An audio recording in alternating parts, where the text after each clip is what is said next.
What's going on, guys, and welcome back to Israel's Movie Reviews. And today we're going to be discussing the end, the finale of the Fast and Furious franchise up to this point. And we're going to be talking about Hobbs and Shaw. And boy, this movie was, it was definitely a departure from the rest, but I think in a positive way. Fast and Furious, Hobbs and Shaw, to me, was an extremely fun spin-off. And one of the best installments to me in the franchise. If I was to do a ranking, you know, I put it up there in the top 5 of all pretty much 10 movies so far, including this one. Dwayne Johnson and Jason Statham, man, I think they're a dynamic pair.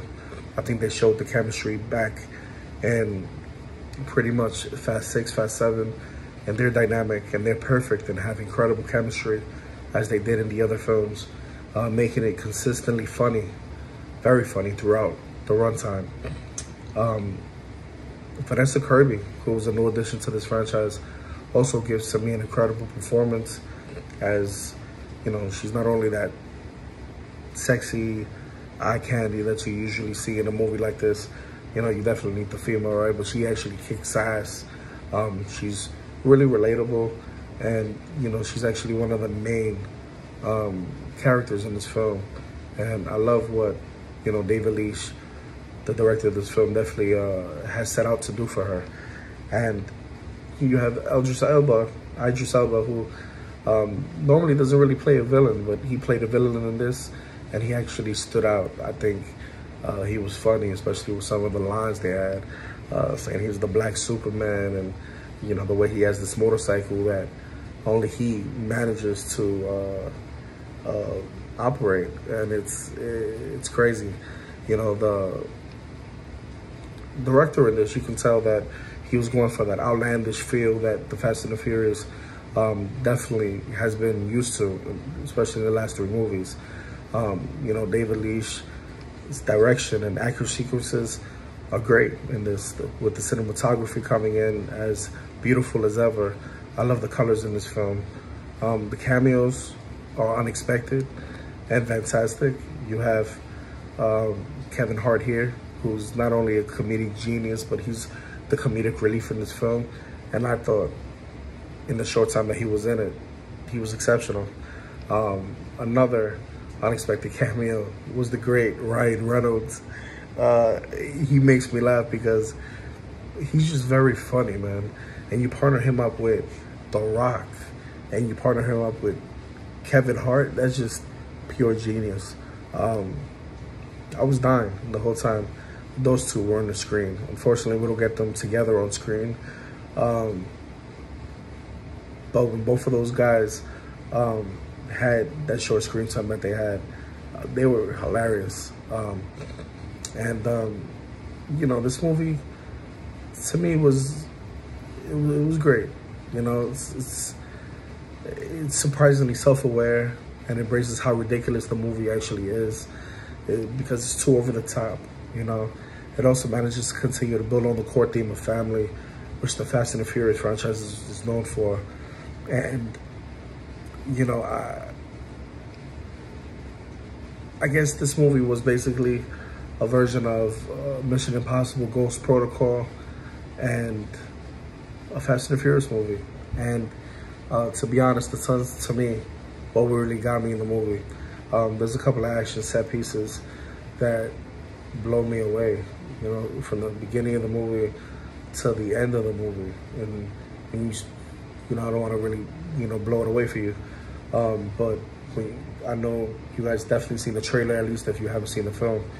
And towards the end of the film, you see The Rock and it's basically his family, his brothers, and they have this open ranch basically, and they're waiting because they know that Idris Elba and his henchmen are headed over there to, you know, get this important weapon that's in the mainstream blood of Jason Statham's sister, played by Miss Kirby. So, you know, I think that the whole thing worked. You know, admittedly, we love car chases, you know, explosions, good, bad guys, you know, the whole shenanigans, right?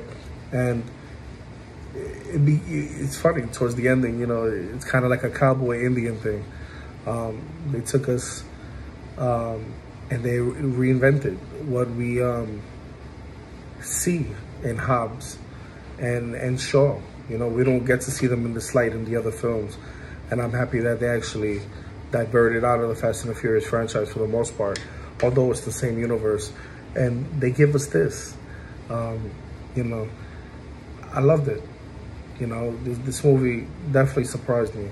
I knew it was going to be good because it's an action film at the end of the day. It reminded me of Tango and Cash from back in the day. A lot of you guys definitely aren't old enough, but definitely go back and go to Google, type in Tango and Cash. It stars Sylvester Stallone and Kurt Russell. And it's basically, it's a cop buddy movie.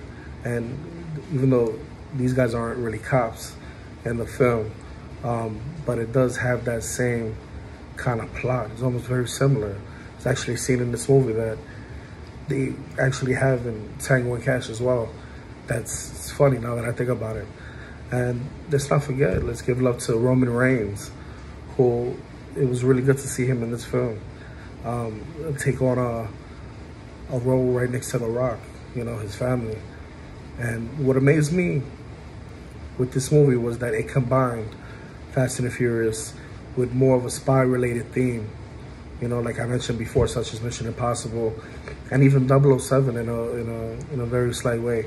Yet it still remained the Fast and the Furious movie. It still remained quite refreshing, and that's saying a lot, you know, given on how many stunts and the plots are largely similar throughout these kind of films.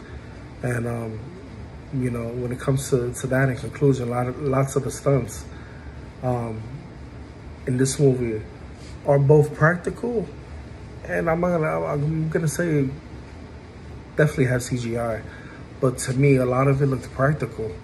You know, this movie is one of those non-stop movies that, you know, as soon as you sit down, it's like, oh shit, the movie actually started. You know, even though some scenes go too long, but overall, I'm surprised.